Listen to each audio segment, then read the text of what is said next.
Memphis is in shock tonight. Hernandez Govan, the man prosecutors accused of setting up the hit on Young Dolph, has been found not guilty. After just 3 hours of deliberation, the jury let him walk free. And for a lot of fans, it feels like the city failed Dolph, one of its biggest legends. Scene setting, the murder. Let's rewind. November 17, 2021. Young Dolph, government name Adolph Thornton Jr., was back home in Memphis. He stopped by Makita's homemade butter cookies, a spot he loved, a spot he always supported during the holidays. That's when two masked gunmen pulled up, opening fire in broad daylight. Dolph was killed instantly. This wasn't just another rapper lost to the streets. This was a man who built an empire on independence, a man who gave back to his city with turkey drives, donations, and opportunities. Memphis lost a king that day. Scene setting. Charge. Govan hired him. That Govan gave the order, but the defense came back swinging, calling Smith a liar chasing deals. They pointed out how his story kept changing. They argued the so-called evidence was weak, and they attacked the police investigation, saying the cops rushed to connect dots that weren't really there. And after just 3 hours of deliberation, the jury sided with the defense. Hernandez Govan was acquitted of first-degree murder and conspiracy.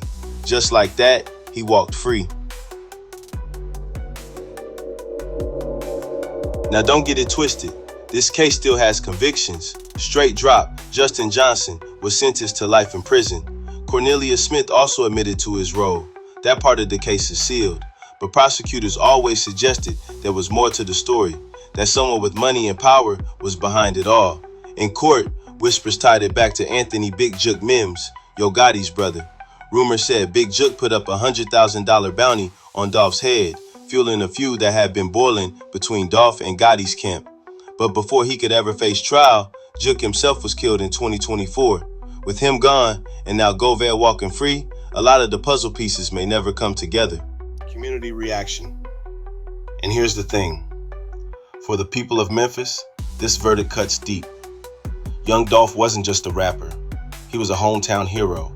Someone who proved you could stay independent, own your masters, and still make millions.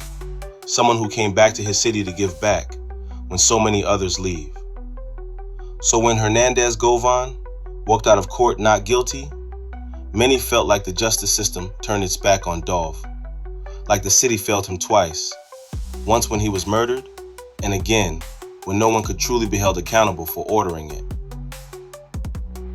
Young Dolph's death left a hole in Memphis, in hip-hop, and in his family. His Paper Route Empire label carries his legacy. His murals cover city walls, and his fans refuse to let his name fade. But justice feels unfinished. With one man doing life, another dead, and Hernandez Govan free, we may never know the full truth about who wanted Dolph. One thing's for sure though, Dolph's impact will live forever. He was more than a rapper.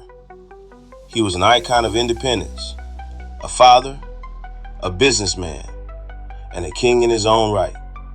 Rest in peace to Young Dolph. Paper Route Empire forever. This is BrainRapNews.